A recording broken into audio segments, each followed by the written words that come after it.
বৈষম্যমূলক নীতি, অর্থাৎ যেটা আমাদের বলার বিষয়, আমাদের অধিকার আদায়ের লক্ষ্যে যে বৈষম্য, কোটা, বিশেষ করে চাকরির ক্ষেত্রে কোটাটা, আমরা কোটার বিরুদ্ধে আমরা সোচ্চার হয়েছি। চট্টগ্রাম বিশ্ববিদ্যালয়ের ছাত্ররা, ঢাকা বিশ্ববিদ্যালয় থেকে শুরু করে জাহাঙ্গীরনগর বিশ্ববিদ্যালয়, জগন্নাথ বিশ্ববিদ্যালয়, রাজশাহী বিশ্ববিদ্যালয়ের শিক্ষার্থীদের সাথে আমরা সমন্বয় করে আমরা আমাদের আন্দোলন চালিয়ে দিয়ে যাচ্ছি। ইনশাআল্লাহ আমরা যতদিন পর্যন্ত আমাদের অধিকার আদায় করতে পারবো না, আমরা ততদিন পর্যন্ত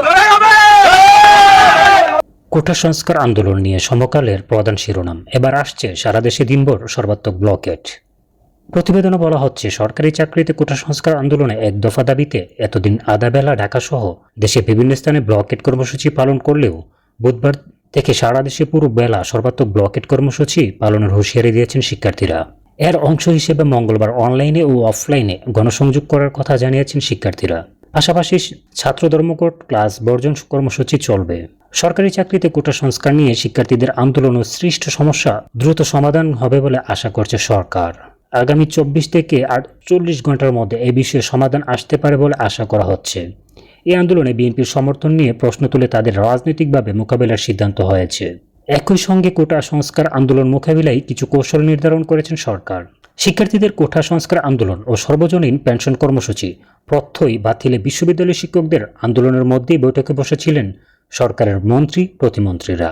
সরকারি চাকরিতে কোটা ব্যবস্থা একটি যৌক্তিক পর্যায়ে রাখার ব্যাপারে ইতিবাচক মনোভাব দেখিয়েছেন মন্ত্রী ও নেতারা। বৈঠক শেষে তারা সংবাদ কর্মীদের সঙ্গে কথা বলেনি, তবে একাধিক সূত্রে জানা যায় বৈঠকে কোটা সংস্কার ও শিক্ষক আন্দোলনের নানা দিক এবং করণীয় নিয়ে আলোচনা হয়েছে। প্রতিবেদনে বলা হয়েছে, কোটা বিরোধী ছাত্র আন্দোলন থামাতে আপাতত আইনি পথেই এগোনোর চিন্তা করছে সরকার। মুক্তিযোদ্ধা কোটা পদ্ধতি বাতিলের সিদ্ধান্ত অবৈধ ঘোষণা করে হাইকোর্টের দেওয়া রায় আপিলে স্থগিত করার আইনি ফাঁকফোকর বের করার পথ খুঁজতে ক্ষমতাসীন দলের পক্ষ থেকে আইনমন্ত্রী আনিসুল হককে পরামর্শ দেওয়া হয়েছে। এজন্য প্রধান বিচারপতির সঙ্গে পরামর্শ করার সুযোগ রয়েছে কি না তাও খতিয়ে দেখতে বলা হয়েছে। একই সঙ্গে পেনশন স্কিম নিয়ে আন্দোলনরত পাবলিক বিশ্ববিদ্যালয়ের শিক্ষকদের কথা শোনার পর যৌক্তিক সমাধান বের করতে শিক্ষামন্ত্রী মহিবুল হাসান চৌধুরী, নৌফেল ও প্রতিমন্ত্রী শামসুন নাহার চাপাকে পরামর্শ দেওয়া হয়েছে। সোমবার আওয়ামী লীগ সভাপতি শেখ হাসিনার ধানমন্ডির রাজনৈতিক কার্যালয়ে দুটি ইস্যুতে প্রায় 1 ঘণ্টার রুদ্ধদ্বার বৈঠক করেন নেতারা।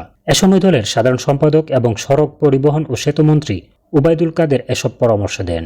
বৈঠকের মূল আলোচ্য বিষয় ছিল কোটা বিরোধী ছাত্র আন্দোলন এবং নতুন পেনশন স্কিম নিয়ে বিশ্ববিদ্যালয় শিক্ষকদের আন্দোলন সামাল দেওয়া নিয়ে কর্মপরিকল্পনা নির্ধারণ। প্রবাস স্টোরি নিউজ ডেস্ক।